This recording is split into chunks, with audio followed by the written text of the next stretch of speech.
ഇന്ന് തന്നെ ഡൗൺലോഡ് ചെയ്യൂ. കാണൂ നിങ്ങളുടെ ഫേവറേറ്റ് ഷോസ്.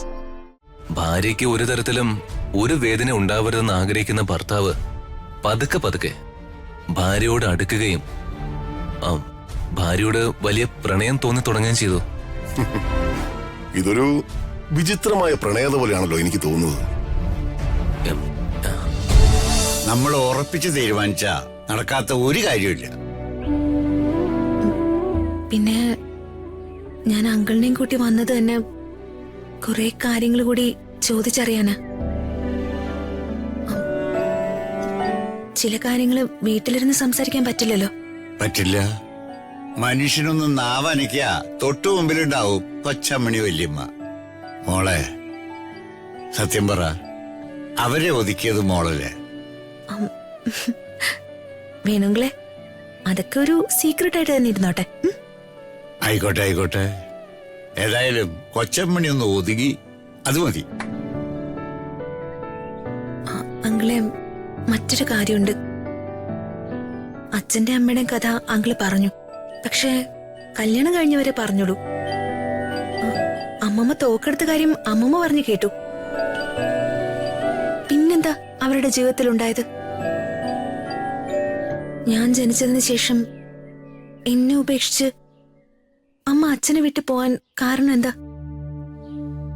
മോളെ ഉപേക്ഷിച്ചു പോയതൊന്നുമല്ല പത്മാവതി മാഡം.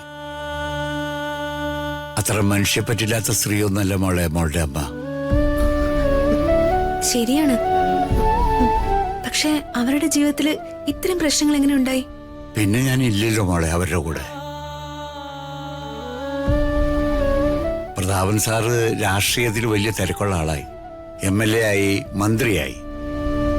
പിന്നെ മഹാദേവവർമ്മ സാറ് മരിച്ചതോടെ സത്യം പറഞ്ഞ ഞാൻ സൂര്യമംഗലം വിട്ടു. ഞാനും രാധയും ഞങ്ങളുടെ കൊച്ചു കുടുംബവും ഇവിടെ വന്ന് താമസമായി. പിന്നെ മക്കളായി, അവരെ പഠിപ്പിക്കുന്ന തിരക്കിലുമായി. ആ ജീവിതം അങ്ങനെ തുടർന്നു. അങ്ങളെ, അവര് തമ്മിൽ മാനസികമായി അകന്നതിന്റെ കാരണങ്ങൾ എനിക്ക് അറിയണമെന്നുണ്ട്. മോളെ, ഏത് ദാമ്പത്യ ജീവിതത്തിലായാലും ഒരു കെട്ടുറപ്പ് വേണം, ഒരടിത്തറ. അത് ഭാര്യയും ഭർത്താവും തമ്മിലുള്ള പരസ്പര വിശ്വാസത്തിലാണ്. ഹൃദയം കൊണ്ട് അന്യോന്യം സ്നേഹിച്ചാൽ മാത്രം പോരാ, ഒരിക്കലും ഉലയാത്ത വിശ്വാസം രണ്ടുപേരും തമ്മിലുണ്ടാവണം. ആ വിശ്വാസം രണ്ടുപേരിൽ ഒരാൾക്ക് ഇല്ലാതായാൽ ജീവിതം തകിടം മറിയും. പ്രതാപൻ സാറിന്റെയും പത്മാവതി മാഡത്തിന്റെയും ജീവിതത്തില് സംഭവിച്ചതാണ്. അങ്കിള് പറഞ്ഞതനുസരിച്ച് അച്ഛനും നല്ലതാ, അമ്മ അതിനേക്കാളും നല്ലതാ. ഈ നല്ല മനുഷ്യർക്ക് ഇങ്ങനെയൊക്കെ പറ്റുമോ? എന്താ സംശയം? നല്ല മനുഷ്യരെന്ന് പറഞ്ഞ ഹൃദയമുള്ളവര്. ഹൃദയമുള്ളവർക്ക് വികാര വിചാരങ്ങൾ ഉണ്ടാവൂ, അല്ലാത്തവർക്ക് ഒരു പ്രശ്നമില്ല. ജീവന് തുല്യം സ്നേഹിച്ചവരിൽ ഒരാൾ മറ്റൊരാളെ വഞ്ചിച്ചു എന്ന തെറ്റിദ്ധാരണ ആരുടെയെങ്കിലും ഒരാളുടെ മനസ്സിലുണ്ടായാൽ മതിയല്ലോ. സ്നേഹിച്ചവർ ചതിച്ചു എന്ന വിചാരം മനസ്സിലുണ്ടായാൽ അവർക്കത് സഹിക്കാനാവില്ല. ആര് വഞ്ചിച്ചു എന്ന് അങ്കിളി പറയുന്നത്?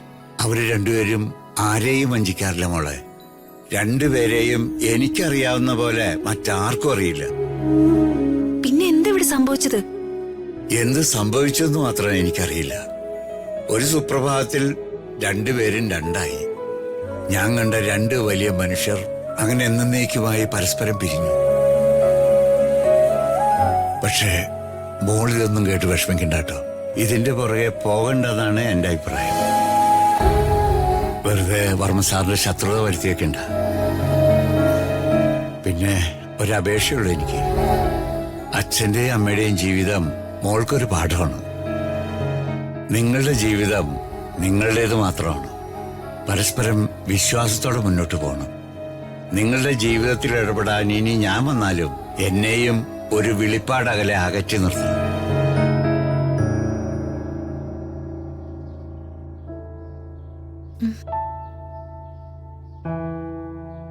ആനന്ദേ, ഭാര്യയും ഭർത്താവും തമ്മിലുള്ള സൗന്ദര്യ പിണക്കൊക്കെ ദാമ്പത്യ ജീവിതത്തില് സർവ്വസാധാരണമാണ്. ലോകത്തുള്ള എല്ലാ ഭാര്യ ഭർത്താക്കന്മാരുടെ ജീവിതത്തിലും അത്തരം സംഭവങ്ങൾ ഉണ്ടായിട്ടുണ്ട്. ഭാവിയിലും അതുണ്ടാവും. അത് ചിലപ്പോ 10-15 മിനിറ്റോ അതുമല്ലെങ്കിൽ ഒരു ദിവസം കൊണ്ട് തീരാവുന്നേ ഉള്ളൂ. പക്ഷേ അതിനാരെങ്കിലും ഒരാൾ ക്ഷമിച്ചു കൊടുക്കണം, എന്നാലേ അത് പരിഹരിക്കപ്പെടൂ.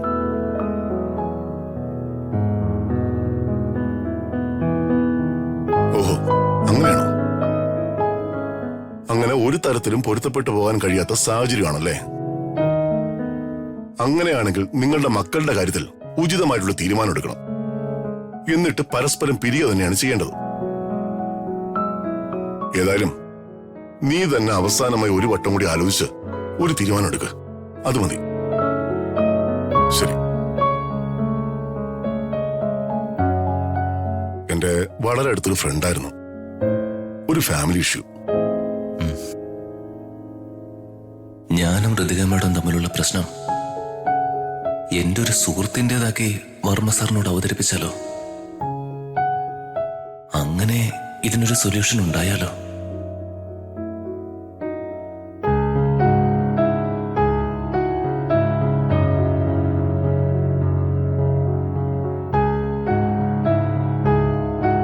നീ എന്താ ആലോചിക്കുന്നത്? ആ അല്ല, ഞാൻ ആലോചിച്ചതേ, എന്റെ ഒരു ക്ലോസ് ഫ്രണ്ടിന് ഇതുപോലൊരു ഇഷ്യൂ. ഇതുപോലെയല്ല, ഒത്തിരി വ്യത്യാസമുണ്ട്. സാറിനോട് പറഞ്ഞ അതിനൊരു സൊല്യൂഷൻ ഉണ്ടാവുമല്ലോ. ഞാനൊന്ന് പറഞ്ഞോട്ടെ? ആ, എനിക്ക് സമയമുണ്ടല്ലോ, നീ പറയൂ. ഹരിശങ്കർ എന്നാ എന്റെ ഫ്രണ്ടിന്റെ പേര്. ഭാര്യയുടെ പേര് വന്ദന. അറേഞ്ച്ഡ് മാരേജ് ആയിരുന്നു. ഭാര്യയോട് ഭർത്താവിന് ഇഷ്ടമൊക്കെയാണ്. പക്ഷേ അവന് അവളോട് പ്രണയമില്ല. അത് കൊള്ളാലോ. ഇഷ്ടമാണ്, പക്ഷെ പ്രണയമില്ല. ഇഷ്ടവും പ്രണയവും രണ്ടും രണ്ടാണല്ലേ? എന്നാ ബാക്കി പറയും. പക്ഷേ ഭാര്യ അങ്ങനല്ലായിരുന്നു. ഭർത്താവെന്ന് വെച്ചാ ജീവനായിരുന്നു. അതിലുപരി പ്രണയമായിരുന്നു. ഇതിങ്ങനെ തുടർന്നു പോകുന്നു. ഭർത്താവിന് ഭാര്യയോട് പ്രണയമില്ലെന്ന് തോന്നി തുടങ്ങിയ ഭാര്യ പതിയെ പതിയെ ഭർത്താവുമായിട്ട് വഴക്കിടാൻ തുടങ്ങി. ഭാര്യയ്ക്ക് ഒരു തരത്തിലും ഒരു വേദന ഉണ്ടാവരുതെന്ന് ആഗ്രഹിക്കുന്ന ഭർത്താവ് പതുക്കെ പതുക്കെ ഭാര്യയോട് അടുക്കുകയും ഭാര്യയോട് വലിയ പ്രണയം തോന്നി തുടങ്ങുകയും ചെയ്തു. ഇതൊരു വിചിത്രമായ പ്രണയത പോലെയാണല്ലോ എനിക്ക് തോന്നുന്നത്. ബാക്കി പറയൂ, കേക്കട്ടെ. ഭർത്താവിന് ഭാര്യയോട് പ്രേമം തോന്നി തുടങ്ങിയപ്പോ ഭാര്യയ്ക്ക് വലിയ വഴക്ക്. ഇപ്പൊ അവര് തമ്മില് വേർപിരിയേണ്ട വക്കില കാര്യങ്ങള്.